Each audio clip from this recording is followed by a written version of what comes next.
Nih, kalau gitu kayak juga punya nih, Cang. Apa? Seenak-enaknya makan di luar, lebih enak lagi orang makan di... Ya warungnya Encang lah. Ya, warkop Encang. Salah. Seenak-enaknya orang makan di luar, lebih enak lagi makan di telat. Ya iyalah, masa disembur? Dikira dukun kali. Ya makanya Cang, ente yang udah tua jangan ngadi-ngadi. Kan aneh jadi ikut-ikutan. Kan ada nih pepatah yang bilang kayak gini, guru kalau kencing sambil berdiri, muridnya kencing sambil Lari.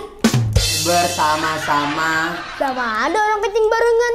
Nih, ketahuan nih, gak pernah SMA ya ente Cang ya? Aneh belum SMA. Aneh masih SD kelas 4. Nih, contohnya nih ya. Pak Guru, saya izin ke toilet ya. Ayo yuk, temenin sekalian. Kan gitu. Terus ente kalau habis ke kamar mandi, balik lagi nggak ke kelas? Ya, belum tentu lah, Cang.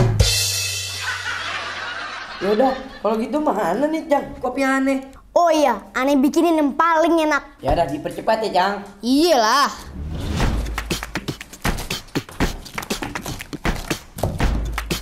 Wih, ada duit tuh.